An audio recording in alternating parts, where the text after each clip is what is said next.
अक्सर यह देखा जाता है कि जब रिजल्ट निकालता है तब सब कोई कहता है कि सर हम तो सभी प्रश्नों का आंसर लिख के आए थे। जहां बात करें कि ऑब्जेक्टिव और सब्जेक्टिव क्वेश्चन की, एक एक क्वेश्चन का कॉपी में हम भर भर कर आंसर लेके आए थे, फिर भी मेरा नंबर कम क्यों आ गया सर? सब किसी का ये कहना है। अक्सर इसीलिए होते हैं कि आप लोग कहीं ना कहीं गलती तो करके आए थे, इसीलिए कॉपी जाँच करने वाले आपका नंबर काटे हैं। और आपको किस प्रकार में कॉपी में आंसर लिखना है ताकि कॉपी जाँच करने वाला खुश होकर आपका फुल नंबर दे, तो इस बात को पूरे विस्तार से देखने वाले हैं। तो अगले 10 मिनट क्लास में शुरू से अंत तक बने रहिए और पूरे क्लास को ध्यान से देखकर और याद करते हुए चलिएगा। तो जल्दी से वीडियो को लाइक कर दीजिए और चैनल पर नए होते हुए चैनल को भी सब्सक्राइब कर दीजिएगा। तो चलिए यहाँ पे क्लास तो यहाँ पे देखिए, पहले नंबर बात क्या है, आपको देखिए आपको 2 रंग का कलम ले जाना है। आपको 2 रंग का कलम साथ में आपको ले जाना है। एक आपको ब्लू क्या ले जाना, एक आपको ब्लू ले जाना और एक आपको ब्लैक कलम आपको ले जाना है। और आप यहाँ पे कोशिश करिए कि आपको पुराना कलम ही ले जाना है। क्या करना, आपको पुराना कलम ही ले जाना है ताकि आपको अच्छी से को कलम आपको पुराना कलम आपका अच्छी से चलता है। आपको ये बात आपको ध्यान में रखना है। यहाँ पे आपको ले जाना है ब्लू और ब्लैक पेन आपको ले जाना है। तो चलिए आपको देखिए दूसरा नंबर पॉइंट क्या है। देखिए यहाँ पे दूसरा नंबर पॉइंट, तो यहाँ पे आपका दूसरा नंबर पॉइंट क्या है। देखिए दूसरा नंबर पॉइंट आपको देखिए, सबसे पहले आपको जहाँ बैठना है, सबसे पहले आपका जहाँ आपका बैठने का स्थान है, क्या आपको जहाँ आपको बैठने का स्थान है उस जगह को आपको अच्छी तरह से देख लेना है। आपको उस जगह को अच्छी तरह से देख लेना है कि बेंच को अच्छी तरह से आपको देख लेना है। सबसे पहले आपको बेंच को सबसे पहले आपको अच्छी तरह से देख लेना है। चलिए अब देखिए, कहीं बेंच में क्या है, कहीं बेंच में सब में कोई चीट पुर्जा तो पहले से रखा नहीं है, तो वहाँ पर आपको चेक करके बैठना होगा। तो यहाँ पे देखिए आपको बाद में आपको दिक्कत भी आ सकता है। अगर आप चेक करके नहीं बैठेगा तो आपको वहाँ पर पुर्जा निकल जाएगा, तो आपको बाद में दिक्कत भी करना पड़ता है। यहाँ पे देखिए तीसरे नंबर पॉइंट को देखिए, तीसरा नंबर पॉइंट यहाँ पे क्या है। देखिए कॉपी मिलने के बाद क्या करना है, कॉपी मिलने के बाद सबसे पहले आपको अच्छी तरह से अपना नाम, क्या अपना नाम लिखना है, रूल नंबर लिखना है, आपको रूल कोड भी लिखना है और आदि सारे जानकारी आपको मार्कशीट में क्या करना है, वो मार्कशीट में आपको यहाँ पे को रंग देना है। और आपको कॉपी को ध्यान में भरना है, आपको कॉपी को ध्यान से भरना है। बिल्कुल भी गलत नहीं होना चाहिए, बिल्कुल भी गलत चीज़ नहीं होनी चाहिए। तो यहाँ पर आपको इस सारे चीज़ को आपको जानकारी आपको यहाँ से आपको ध्यान से वो मार्कशीट में आपको रूल नंबर, रूल कोड आदि चीज आपको सही से आपको लिखना है। तो यहाँ पे देखते हैं आपका चौथा नंबर पॉइंट क्या है। देखिए चौथा नंबर पॉइंट क्या है, देखिए क्वेश्चन मिलने के बाद क्या, आपको जब क्वेश्चन मिलेगा, क्वेश्चन मिलने के बाद सबसे पहले आपको पूरे प्रश्नों को एक बार क्या है, सबसे पहले आपको पूरे प्रश्नों को एक बार ध्यान से देख लेना है। क्या करना, अगर जब आपको क्वेश्चन मिल जाएगा तो सबसे पहले आपको पूरे प्रश्नों को एक बार ध्यान से पढ़ लेना है। क्या करना है, ध्यान से देख लेना है और पढ़ लेना है। तो चलिए आपका 5 नंबर क्वेश्चन यहाँ पे देखिए, 5 नंबर पॉइंट देखिए। 5 नंबर पॉइंट क्या है कि जिस क्वेश्चन का आप आंसर, बल्कि जिस क्वेश्चन का आप आंसर कन्फर्म से जानते हैं, क्या करना, आप जिस क्वेश्चन का आप आंसर कन्फर्म से जानते हैं तो सबसे पहले उसी को मार्कशीट में रहेंगे। वहाँ का ऑब्जेक्टिव क्वेश्चन की बात कर रहे हैं। आपको ऑब्जेक्टिव क्वेश्चन आपको 4 ऑप्शन देगा। कितना ऑप्शन देगा, 4 ऑप्शन। आपको जिस भी क्वेश्चन का आप सबसे पहले अच्छी तरह से जानते हैं, जी आपको ऑप्शन बी आपका सही होने वाला था, आपको ऑप्शन बी को यहाँ पे मार्कशीट में रखना है। लेकिन आपको ऑप्शन बी को यहाँ पे आपको मार्कशीट में रखना है। और यहाँ पे गलती होने पर क्या है, गलती होने पर सुधार करने की कोशिश बिल्कुल नहीं करना है। अगर आपका मान लीजिए आपका एक क्वेश्चन गलती हो गया है, उसको गलती होने पर आपको बिल्कुल ही सुधार करने का आपको कोशिश ही मत करना है। यहाँ पे आपका सीरियल बाई क्या है, सीरियल नंबर या लगातार में चक्कर में बिल्कुल ना रहना, इस बात को यहाँ पे ध्यान में रख के चलिएगा। यहाँ पे देखिए 6 नंबर देखिए, 6 नंबर पॉइंट क्या यहाँ पे देखिए, अगर आपको 100 ऑब्जेक्टिव क्वेश्चन देगा, कितना 100 में से अगर आपको 50 और 80 में से 40 प्रश्नों का ही उत्तर देना है। अगर आपके एग्जाम में 80 प्रश्न आ गया, कितना प्रश्न, अगर आपके एग्जाम में 80 प्रश्न आ गया, आपको 80 प्रश्न में से आपके एग्जाम में 40 ही प्रश्न का आपको जवाब देना है। और आपके एग्जाम में 100 प्रश्न आ गया, कितना प्रश्न, 100 प्रश्न आ गया, आपको यहाँ पे 85 प्रश्नों का आपको उत्तर देना है। अब यहाँ पे देखिए ज्यादा क्या है, ज्यादा का जवाब देने से कोई फायदा नहीं होगा, बल्कि ज्यादा का जवाब देने से आपका कोई भी फायदा नहीं होगा। जहां तक आपका क्या है, जहां तक और आपका समय ही नुकसान होगा।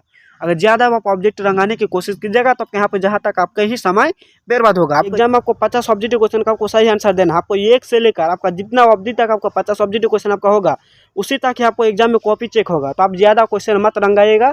आप 50 क्वेश्चन को आप शुरू से अंत तक 50 क्वेश्चन को आप रंगाइएगा। यहाँ पे देखते आपका क्या है, आप देखिए 7 नंबर में यहाँ पे पॉइंट क्या है, अगर आप जिस पेज में क्या है, जिस पेज में जैसे कि अपना नाम लिखते हैं, क्या लिखते हैं, अपना नाम लिखते हैं, उसी पेज में आप दूसरी तरफ भी अपना जवाब ना लिखिए। मान लीजिए आप मार्कशीट में जिस तरह से आप मार्कशीट में आप नाम लिखते हैं, क्या लिखते हैं, नाम लिखते हैं ना, उसकी दूसरे पीठ में आप आंसर को लिखने का कोशिश मत कीजिएगा। उस पेज को क्या है, उस पेज को आपको दोनों तरफ छोड़कर क्या करना, उस पेज को आपको दोनों तरफ छोड़कर अगले पेज से क्या है, अगले पेज में ही आपको जवाब लिखना है, शुरू करना है। आपको जिस पेज में आप अपना नाम लिखते हो, क्या लिखते हो, जिस पेज में अपना नाम लिखते हो उस पेज में आपको छोड़ देना है। आपको दूसरे पेज में जाकर आपको क्वेश्चन का आंसर लिखना है। तो ये बात आप ध्यान में रखे तो चलिएगा। यहाँ पे देखिए आपका 8 नंबर पॉइंट क्या है। 8 नंबर पॉइंट देखिए, सुंदर और स्पष्ट लिखावट लिखना होगा। आपको क्या करना होगा, सुंदर और स्पष्ट से आपको लिखना होगा। देखिए सुंदर लिखावट का असर, देखिए सुंदर लिखावट का असर हर एक परीक्षक मतलब आपको कॉपी आपको जांच करने वाला पर पड़ता है, कॉपी जांच करने वाला पर पड़ता है। यहाँ पे देखिए क्योंकि जितनी साफ लिखावट होगी क्या होगी, जितना आप साफ क्वेश्चन आप साफ आंसर दीजिएगा, परीक्षा का उत्तर पढ़ने में और समझने में आसानी होगी। अब जितना साफ से लिखिएगा और पर जो आपको कॉपी चेक करने वाला होगा उसको समझने और लिखना आपको पढ़ना आपको बिल्कुल ही आसान होगा। और अपने समय की बचत देख, और क्या अपने समय को जो कॉपी चेक करने वाला होगा उसका अपने समय को बचत देख और बच्चे की अच्छी दिखाई देखकर परीक्षक आपको अंक देने में जरा भी संकोच नहीं करेगा। इसीलिए क्या है, इसीलिए परीक्षक ध्यान में क्या है, इसीलिए परीक्षक का ध्यान आकर्षित करने और अंकों में बढ़ोतरी के लिए अच्छा लिखना पूरा लिखे, अच्छा लिखे पूरा लिखा और आपको सुंदर लिखना होगा। तभी आपको एग्जामिनर क्या है जो आपको कॉपी चेक करता है उसका आपको पूरा आपको 2 नंबर, आपको जिस भी क्वेश्चन का आपको 2 नंबर होगा तब 2 नंबर आपका आराम से दे देगा।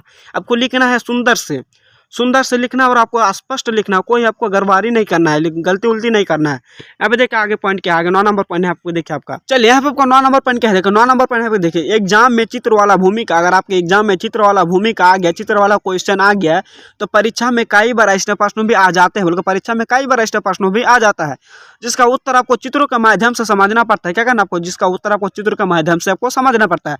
बल्कि क्या है, बल्कि चित्र ही सबसे ज़्यादा समझना आसान होता है, सबसे महत्वपूर्ण होता है।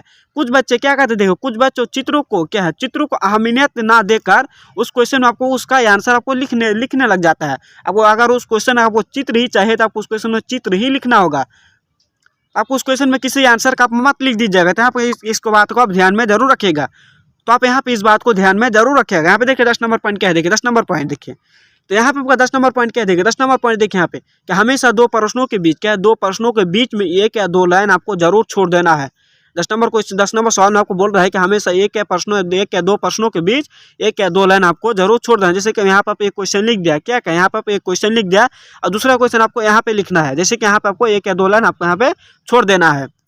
देखिए ताकि कॉपी जांच करने वाले को अच्छी तरह से समझ में आए, जो आपको कॉपी जांच करेगा, एग्जामिनर आपको कॉपी जांच करेगा उसको अच्छी तरह से समझ में आए कि यहाँ पे कौन सा प्रश्न कहाँ पर समाप्त हुआ है, कौन सा क्वेश्चन का आपको कहाँ पर आपको प्रश्न समाप्त हुआ है। तो आपको इस तरह सबको जरूर एग्जाम में आपको जरूर ध्यान में रखना होगा। तो यहाँ पे देखिए 11 नंबर पर क्या है, 11 नंबर पॉइंट आपको क्या यहाँ पे देखिए क्वेश्चन में नंबर को क्या है, क्वेश्चन के नंबर को, जो आपका क्वेश्चन का नंबर जैसे कि 5 नंबर 6 नंबर क्वेश्चन का नंबर को आपको ब्लैक पेन से लिख दे। क्या है करना, आपको क्वेश्चन का नंबर को आपको ब्लैक पेन से लिखना होगा और उत्तर को और आपका उत्तर को आपको ब्लू पेन से लिखना होगा। किस पेन से, ब्लू पेन से लिखना होगा, जिससे देखने में आपको अच्छा लगेगा और जांच क्या है, जांच करने वालों को आपको भी वो उसको भी अच्छी लगेगा, तो उसको भी आपको नंबर आपको आराम से मिल जाएगा। 12 नंबर पॉइंट देखिए, यहाँ पे 12 नंबर पॉइंट क्या है देखिए, जो आपको लगे कि ये वाला भाग क्या है, ये वाला भाग क्वेश्चन में काफ़ी इंपॉर्टेंट है, तो उसको आपको जरूर अंडरलाइन कर देना है। क्या कौन अंडरलाइन कर देना है, ताकि जांच करने वालों की नज़र उस पर जरूर पड़े।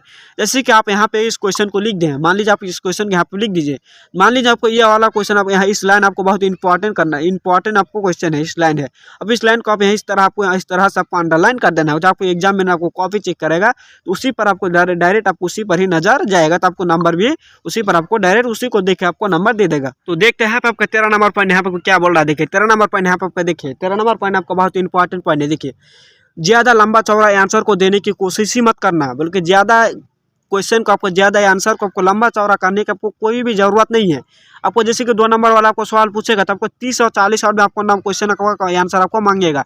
तो आप देखते हैं यहाँ पर आपका 14 नंबर पॉइंट क्या है। देखिए 14 नंबर पॉइंट यहाँ पर आपको क्या है, देखिए और अंत में आपको कॉपी जमा करने से पहले आपको कॉपी को 10 मिनट पहले आपको कॉपी को आपको जरूर एक बार चेक कर लेना होगा कि आपका नाम, रोल कोड, रोल नंबर आप सही से लिखे हैं कि नहीं लिखे हैं। और कोई भी आंसर आपको, कोई भी क्वेश्चन आपको छूटा है लिखने में तो उस क्वेश्चन को आप जरूर लिख दीजिएगा, 10 मिनट पहले आपको छोड़ देना है। अभी इस बात को ध्यान में जरूर रखिएगा। और आप अभी भी चैनल को सब्सक्राइब नहीं होगा तो यहाँ पे चैनल को जरूर सब्सक्राइब कर लीजिएगा, तो आपका और भी इसी तरह इंपॉर्टेंट वीडियो आपको जब भी हम छोड़े तो आपके पास नोटिफिकेशन जल्दी से पहुँच जाएगा। तो आज की क्लास को यहीं पे खत्म करते हैं।